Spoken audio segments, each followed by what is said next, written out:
Hi, hello, We Talk Horror here. If that's something you enjoy, please consider liking and subscribing. I thought it'd be a good idea to talk about some films from this year that I haven't talked about yet. I combined them all into one list, and yeah, let's just get into it. Immaculate absolutely blew me away. This just hit VOD, and it's not often that I say this, but I really wish I saw this in a theater. I really want more films like this, so I'm glad it at least seems to have done pretty well at the box office. You probably know what this is, but in case you don't, Sydney Sweeney plays an American nun who at the start of the film arrives at a convent in the Italian countryside. As she grows closer to the people around her, it becomes apparent that something sinister is going on beneath the surface at this convent.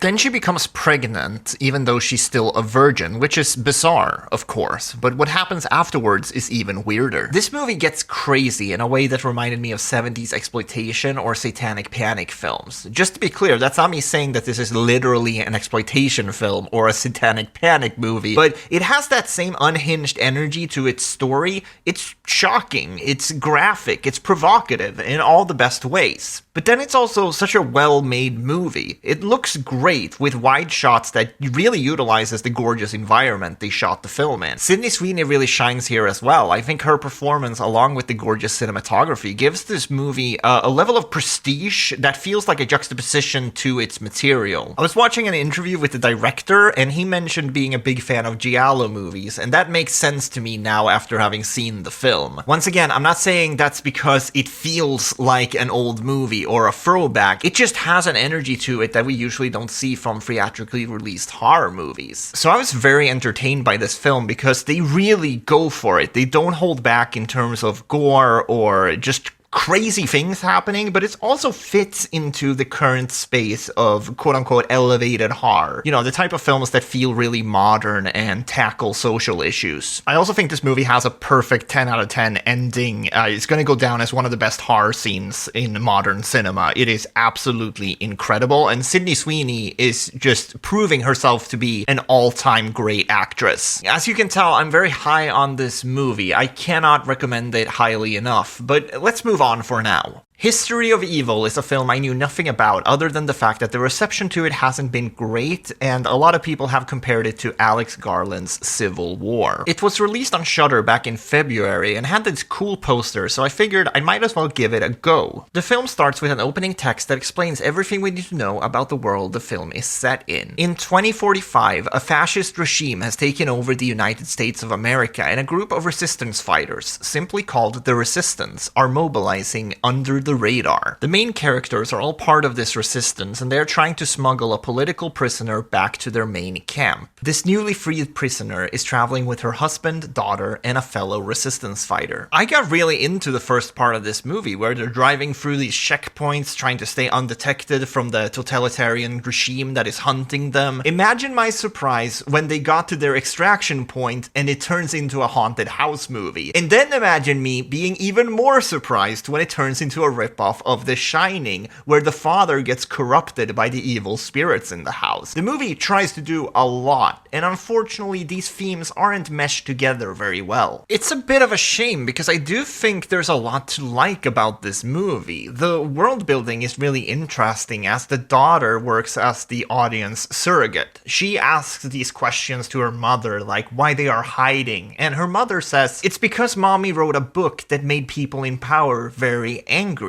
And I like that we don't get more than that. There are no flashbacks. At no point do we get an excerpt from the book she wrote. They just give you enough information to pique your curiosity and get your imagination going. I also think the film is shot really well, and there are legitimately great moments of tension in the first half of the film. The main problem with this film is the writing. Things just happen too quickly, and a lot of the third act felt very unwarranted to me. I want to be clear that I did not hate this film like I've seen some other reviewers do. I've certainly never seen a mashup quite like this, so it was interesting from that perspective, but, you know, that doesn't necessarily make it good either. I think if they would have taken out some of the supernatural elements and given more time to things that work well, I think this could have been really special. The same person who directed it also wrote the film, and I think he bit off a little more than he could chew with this one. I'd definitely be open to seeing another one of his movies in the future if he gets to make make one, because even though this didn't really work for me, I did think it was super fascinating. Out of Darkness is probably for someone out there, but that person sadly isn't me. This is another February release that had a short run in theaters before being released on VOD. It currently sits at 86% critic score on Rotten Tomatoes, so if you want to seek out a positive review as well, they are definitely out there. This is a bold movie, especially for a first-time feature director, but it just didn't fully come together for me. It's set during the Old Stone Age, and all of the dialogue is in a language that was made up for the film. Since it's a period piece set during a very primitive age, most of the lighting in the film comes from natural sources, which gives the film a really beautiful look. I love all of the craft and effort that went into this film, because it's gorgeous to look at. My problems here are mostly with the story. It's about a group of 6 people that are traveling across a foreign land to them. They are basically searching for a safer environment than whatever they were coming from. One night while they are resting, one of the children in the group gets abducted by a mysterious force, and after that it becomes a survival story. The group begins to mistrust each other, and they are of course very scared of what is out there hunting them. I really like the idea of a horror period piece, and as I said, this is technically a very impressive movie. I wanted to like this so bad, but I think the story here relies on a reveal that fundamentally doesn't work. There is a lot of build up to a specific moment that, to me, just fell completely flat. They were clearly going for something here, and I understand the message they are trying to send, but I don't think it's as deep as the filmmakers think it is. The characters also feel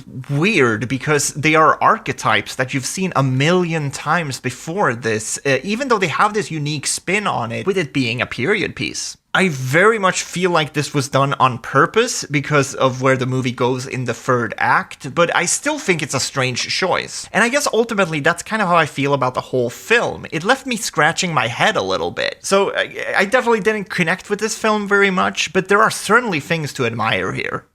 The seeding was a pleasant surprise for me. This came out back in January from XYZ Films, but I didn't see it up until a couple of days ago, and I'm glad I did. This is definitely not a perfect movie. I think the ending is a bit weak, so I understand why it got middling reviews when it came out, but overall, I had a really good time with this film. I must admit that I am a sucker for horror movies that take place in the desert, though, and even more so when it's clear that the filmmakers are taking inspiration from The Hills Have Eyes. This is one of those films that definitely feel like it was made for me. I'm going to describe the plot to you, and if it seems familiar, it might be because it's very reminiscent of an old Japanese movie from the 60s called Woman in the Dunes. Anyways, The Seeding is about a man who gets stuck in the middle of nowhere with no possible way of escaping. He's trapped in this massive desert canyon that only has one entrance, a ladder that got pulled up by someone after he went down there. He's stuck in the canyon with Alina, a very manipulative but strange woman who rarely answers his questions and seems content with her life in the canyon. Every once in a while, some weird-looking kids stops by, only to tease the protagonist. I think this movie has two problems that keep it from being great. The first one is that it's very obvious where the film is going right from the start, so even though I had a very good time with the film, I was rarely surprised by what I saw. Because of this, the film actually gets less interesting as it goes on, and that's where the second problem comes in, which is the film's ending. I definitely didn't hate the ending,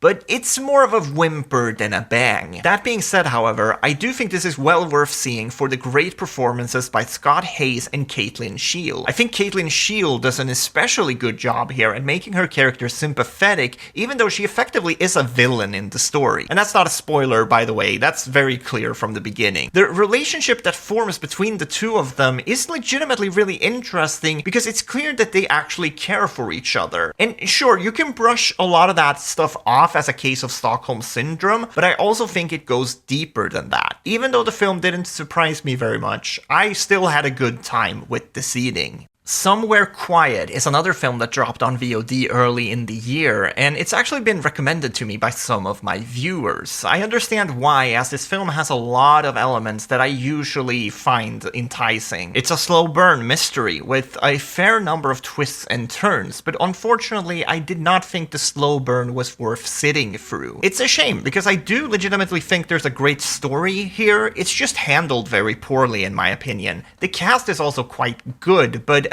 their characters are just too annoying to watch for me. This is a film about a woman who is trying to find normalcy after she's been through a traumatic event. She's with her husband at this gorgeous lake house that her husband's family owns. While she's there, they run into her husband's cousin, who starts to insert herself more and more into their day-to-day throughout the film's runtime. While this is happening, the main character, Meg, starts to feel like she's losing her grip on reality. I don't want to give you anything more than that, since a big part of the movie is actually figuring out what's going on between these characters. On paper, I feel like all this stuff is really good. There's a solid mystery at the core of this movie, but everything around it is just so obnoxious and boring. Even Meg, the main character, who you have a lot of sympathy for, is written to be the most abrasive version of herself. I really don't like these types of relationship dramas where people are just mean to each other for the majority of the runtime. And since the film is such a slow burn, their endless bickering and fighting takes up most of the movie. By the time the movie actually geared up to the big finale, I was already checked out, and I simply didn't care anymore. Even though the film has a very talented cast, I would stay far away from this one.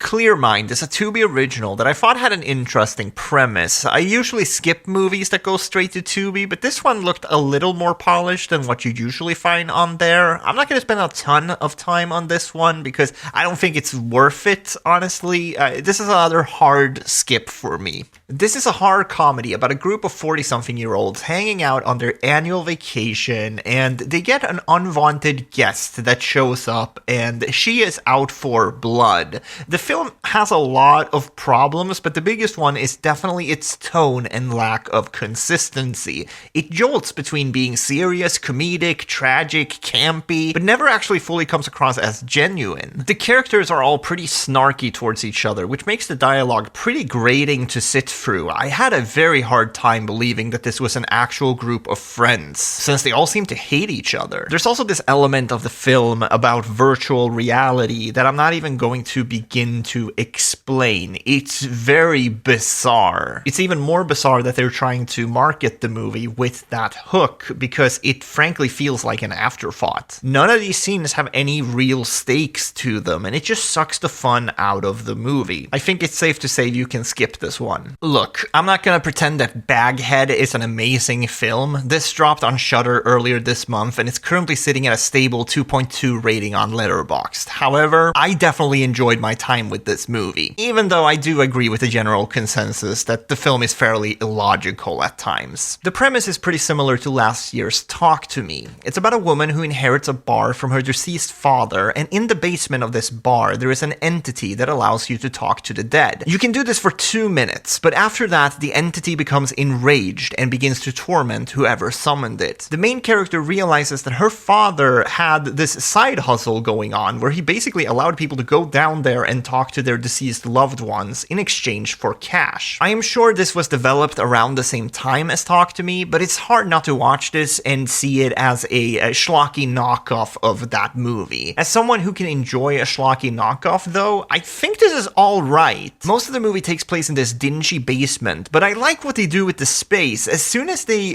go over this 2-minute time limit, reality starts to warp around the characters, and they do some really fun stuff with that. There are definitely some massive question marks as to how this entity actually works, since the movie is fairly loosey-goosey with its own rules. But most of all, I think I just enjoyed this film because it didn't go exactly how I expected it to. If you're along for the ride, there's definitely some fun reveals here to discover. I don't think this is a movie you must seek out immediately, but if you want something with some spooky vibes for 90 minutes, I think you can do a lot worse. Vincent Must Die came out on VOD here in Europe just a couple of days ago. It's a French film that I've been looking forward to for a while since I thought the premise sounded really interesting. It's about a man who suddenly starts getting viciously attacked by random people. After a while, his attackers snap out of it without any recollection of what happened. It's a great setup, and the first 20 minutes or so are actually pretty engaging, but ultimately the movie fell very short for me. This is one of those plots that keeps escalating all all throughout the film's runtime, but the only reason it can do so is because Vincent constantly makes the most illogical decisions for himself. It's really infuriating to watch. He figures out what's going on really quickly, but then continues to go out in public, putting both himself and other people at risk. I think this could have worked in a darkly comedic way, but the movie so clearly wants us to sympathize with Vincent, and I just couldn't do it. The movie also seems very confused about what its actual message is, to the point where I don't even know if it has one. Is it about how divided we are as a people right now? Is it about quote-unquote cancel culture? Is it about the fear of mass violence or how isolated we are in modern society? I mean, the movie touches on all this, but it does so in such a shallow way that it doesn't feel like it's saying anything. This has gotten some pretty positive reviews, so maybe you'll like this more than me. I thought this was really rotten, though. You'll Never Find Me is a slow-burn Australian horror film that I really liked, but I think it just falls short of being great. It's very small in scope, only having one location and 2 characters. The setup is also quite simple, which I always really enjoy. It feels like the type of story you would see in an anthology series, like Tales from the Crypt, but stretched out to 90 minutes. This film is about a man who lives alone in a trailer park. On a dark and stormy night, a woman shows up on his doorstep asking for help, and he of course lets her in.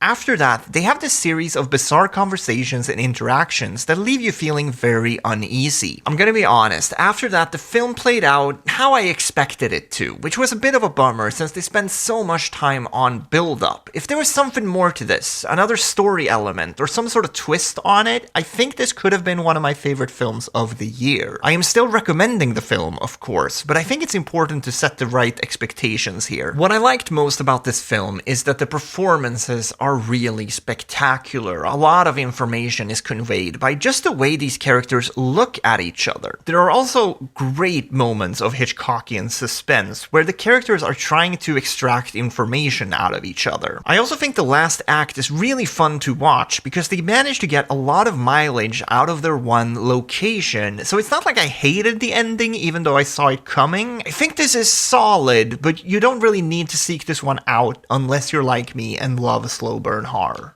And I guess I have to mention that I saw Imaginary. This is the second Blumhouse release of the year, and somehow it's even worse than the first film they put out in 2024, Night Swim. I feel like I don't even need to tell you the plot of this movie. It's about a haunted teddy bear, and it's a Blumhouse movie. You get the gist. I'm not really going out of my way to dunk on this film, since that would just be a waste of everybody's time. The movie clearly doesn't respect its audience, so I'm not gonna give it the respect by doing some analysis on why this film doesn't work. Instead, I want to talk about Blumhouse for a little bit, because things seems dire over there, at least with their theatrical releases. Obviously, their movies are still making money, so it's not like their business is in any danger. I also must admit that they have been putting out some really interesting films direct to streaming in the past couple of years. I loved The Passenger and Totally Killer from last year, and Soft and Quiet was my favorite film of 2022. They are clearly still able to back really interesting creators, but quality control seems to have gone completely out the window. And there's obviously always been a duality to Blumhouse, like I get that. For every Sinister, there is a Sinister 2. For every Get Out, there is a Fantasy Island. But that balance seems to be all out of whack these days. I'm not gonna pretend that I have some insight as to what is going on over there, but it's clear that something needs to change. They are moving further into franchise sequels and remakes, and maybe some of those movies will be good, but I just find it hard to get excited about them, especially with their latest track record. I'm sure Lee Whannell's Wolfman movie will be good at least. Those are the movies I had for today. I wanted to get this video done because there's so many movies coming out in April that look super interesting, that are like in theaters right now, that I want to get to.